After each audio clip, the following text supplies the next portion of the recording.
Welcome to our enchanting tale where the mysteries of the Arabian Nights come alive. In the heart of Arabia, where magic and wonder await, we find ourselves entwined in the adventures of Ali Baba.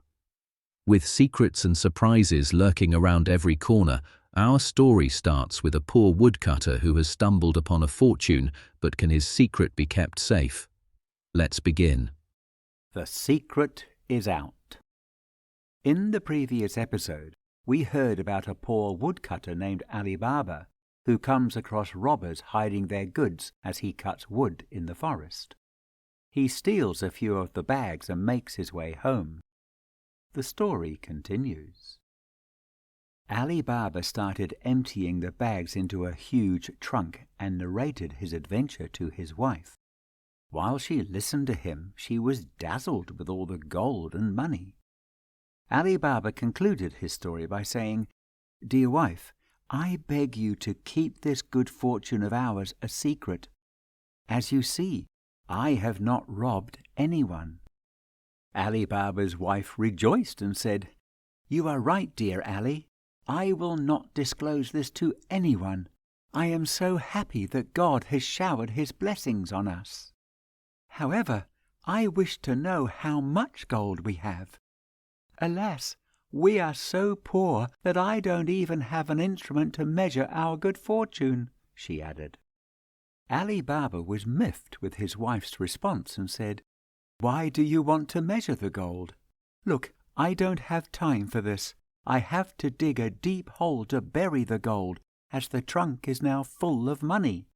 You may do as you please, but please do not tell anyone about the good fortune that God has bestowed upon us."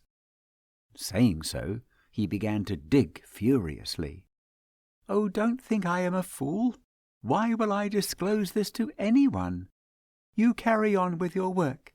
I will go and get a measure from your brother's house," said his wife.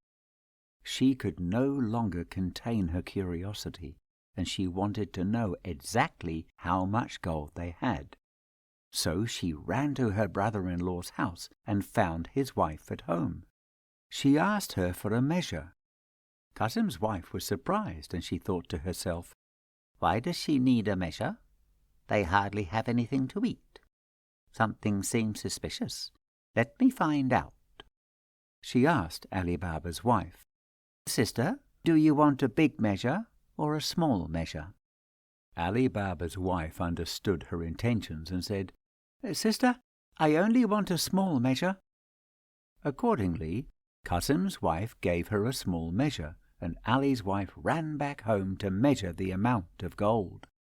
She was amazed when she was done measuring and said to Ali, "Husband, I bet you are the richest man in our town. Nobody would have this much gold in our whole town." Ali Baba warned her again, "Dear, you do not seem to understand the consequences if anyone suspects what we have done. All our riches will be taken away, and we will be poor again. We have to tell people that I have found a job that pays well. Till then, we have to remain poor." Ali Baba's wife nodded and said, "Of course I understand. I will return this measure and will be cautious so that no one suspects us." She then went back to Qasim's house and gave back the measure. After exchanging pleasantries, Ali Baba's wife went back to her home. But little did she notice that a piece of gold was stuck to the measure and was found by Qasim's wife. Qasim's wife said to herself, "From where did she get so much gold that she needed a measure? Something is not right. How can Ali Baba get rich overnight?" She was engrossed in her thoughts when Qasim came home. He noticed that his wife was disturbed and asked her, "What happened? You seem to be lost in your thoughts." "Qasim," exclaimed his wife, "you are a fool for thinking that you are the richest man in the town. Ali Baba is richer than you. He is so rich that he does not count his money, but measures it." Qasim did not understand what his wife meant and asked her to explain it to him in detail. She then showed him the piece of gold that she had found stuck to the measure. Qasim was shocked to see that it was not any ordinary piece, but looked like it had a royal heritage to it. That night he couldn't sleep, and he kept tossing and turning, wondering where his brother had found the gold. Ali Baba is up to something. He who lived in poverty till yesterday and hardly had any food to feed his family is now measuring his gold. This is not possible. I am sure he has done some mischief or resorted to unfair and illegal means to earn this.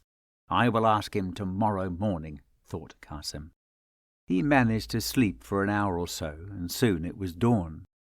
Qasim reached Ali Baba's house with the intent of knowing how he had obtained the gold.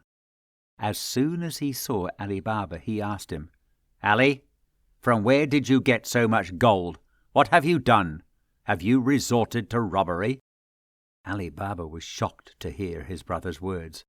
He said in a humble voice, "Brother, please come inside. I do not understand. Please explain what you mean." "Do not pretend to be ignorant, Ali," shouted Qasim. "I know that you have an enormous amount of gold with you. I also have proof of it. Look, your wife had taken this measure from our house yesterday, and this piece of gold was stuck to the measure when she returned it. I can make out that this is no ordinary gold and that it has a royal heritage. Do not lie. I will turn you over to the royal guards if you don't tell me the truth at once." Ali Baba understood what had happened and blamed his wife for the whole incident. It was her folly that he had been exposed. "Alas, there is no way out now," sighed Ali Baba, and decided to tell his brother the truth. He took his brother inside his house and confessed to his brother about how he found the robber's den in the forest, and even offered him a part of his treasure to keep this discovery a secret.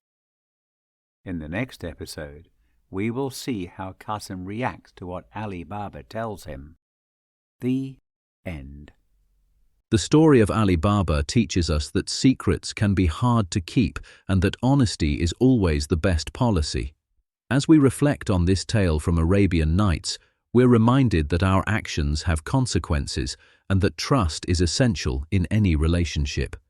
If you'd like to explore more stories from this collection and cultures around the world, be sure to download the StoryWaves app from the Apple or Android app stores.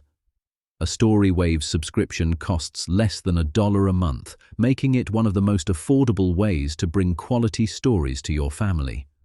All new stories are available on the StoryWaves app, and the most exciting content is only available on the app, so you won't want to miss out. To stay up to date on our latest content, subscribe to our YouTube channel and follow StoryWaves on Instagram, TikTok, and Spotify. Thank you warmly for watching.